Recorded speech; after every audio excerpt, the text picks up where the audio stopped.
네, 코로노믹스 시간입니다. 정철진 경제평론가와 함께합니다. 안녕하십니까? 네, 안녕하십니까?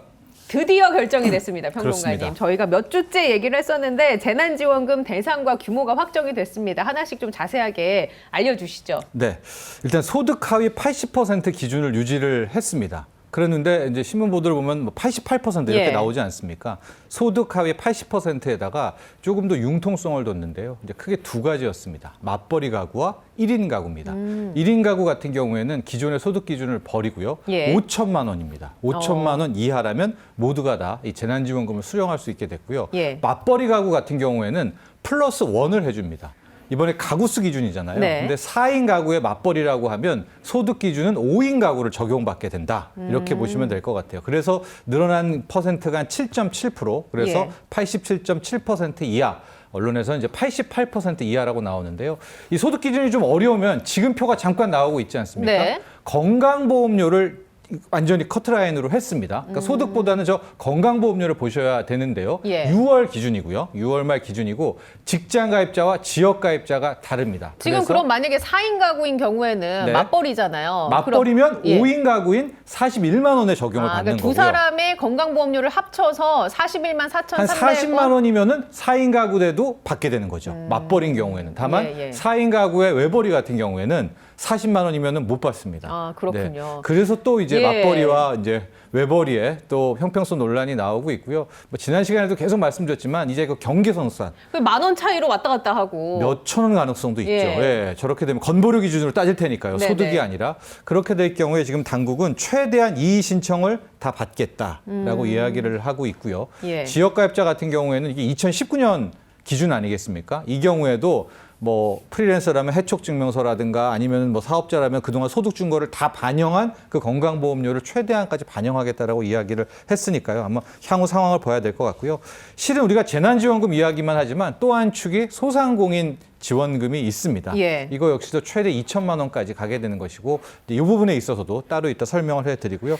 또 캐시백 같은 경우에는 네네. 많이 좀 규모가 줄었고 상황도 좀 많이 좀 불확실성으로 빠져들었습니다. 이거 여차하면 어떻게 될지 모르는 상황이 돼서 이렇게 정리가 됐다라고 말씀을 드립니다. 그러니까 카드 캐시백은 없던 일은 아닌 아닙니다. 거잖아요. 아닙니다. 하긴 네. 하는데 이 대상이나 지원 액수나 이런 게 아직 조금 오리무중인 건가요? 네, 규모는 거의 줄었고요. 예. 이제 뭐 배달 앱은 허용을 하고 온라인은 안 되니까 세부 사항은 아직 안 됐고 조율이 안 됐구나. 당초에는 2분기 대비 3분기를 네. 더 써야 되지 않습니까? 이 구간도 일단은 좀 차후에 논의를 하기로 했기 때문에 아마 캐시백은 예. 좀 더 불확실성에 빠져 있지 않나. 나머지들만 다 확정이 됐습니다. 지금 그러면 지급 시기는 어떻게 될까요? 일단은 소상공인 지급 같은 경우에는 바로 다음 달에 뭐 중순에 나오게 될 텐데 전 국민 이 재난지원금 그 88% 이하의 재난지원금은 약간 좀 변수가 있습니다.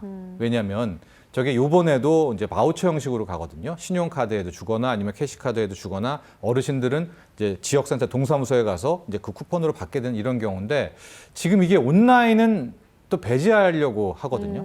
그럼 오프라인으로 주면 대면을 해야 되지 않습니까? 예. 그래서 코로나19의 이 상황을 좀 보고 연동해서? 예, 연동해서. 그러나 이제 당초에 모든 준비는 8월 말에는 충분히 이전엔 가능하다라고 이야기는 했는데 만약 코로나19가 정말 그러면 안 되겠지만 막 거세지면 예. 실은 그걸 하면서 전국민 재난지원금을 또 뿌린다는 게 앞뒤가 안 맞지 않습니까? 그래서 코로나19 변수에 따라서 이게 좀 연동이 될 것 같고요. 다만 이게 정말 우리가 빨리 잡게 된다면 뭐 8월 중순에라도 네. 재난지원금도 지급이 될 수가 있을 것 같습니다. 그 얘기해 주신 소상공인을 위한 희망회복자금 최대 네. 2천만 원까지 확정이 됐는데 이게 일부에서는 그림의 떡이다라는 얘기가 나오고 있던데 이건 왜 그런 겁니까? 이게 이제 최대 2천만 원 또 뭐 900만 원 이렇게 쭉쭉쭉 나눠지게 되는데요. 일단 가장 많은 불만이 매출이 준 업자들 이렇게 이제 기준들이 많이 나오게 되는데 네.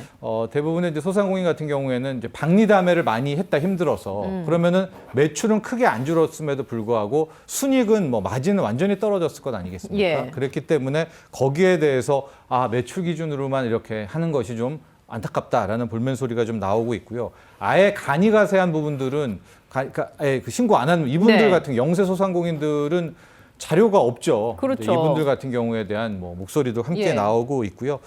실은 우리가 또 고려해야 될 게 이 부분은요. 우리의 그 소상공인 손실보상법이 소급 적용을 안 하지 안 되죠. 않습니까? 예. 그래서 실은 최대 2천만 원이라는 위로금조에 이게 지급이 나가게 되고 지금 사회적 거리두기 4단계를 하는 것은 손실보상법 통과 이후에 하게 된 거 아니겠습니까? 이 피해를 또 이제 이번에는 법적으로 또 지원을 해줘야 되는 부분. 그러니까 소상공인 같은 경우에는 저 지원금을 받게 되고 이번에 사회적 거리두기 4단계 실시 이후에는 이제 법에 따라서 또 배상을 받게 되는 이제 두 가지 투트랙이 있다는 것을 기억하시면 되겠습니다. 예, 알겠습니다. 그런 가운데 왜 그런 운동이 있었잖아요. 착한 임대인 운동. 네. 그래서 이제 임대료를 깎아주는 그런 것들. 2021년 세법이 개정이 되면서 임대료와 관련해서 세액공제 혜택을 받을 수 있게 됐다면서요? 네, 6개월 더 연장을 하기로 했고요. 이거 예. 짧게 설명해드리면 임대료를 깎아주면 거기에 70%를 세액공제 형식으로 세금으로 그냥 깎아주게 되는 이제 그런 형태입니다. 그러니까 착한 임대인 같은 경우에는 뭐 어쨌거나 100% 깎아줬지만 70%는 돌려받게 하는 이제 이러면서 좀 운동을 활성화하려고 했는데요.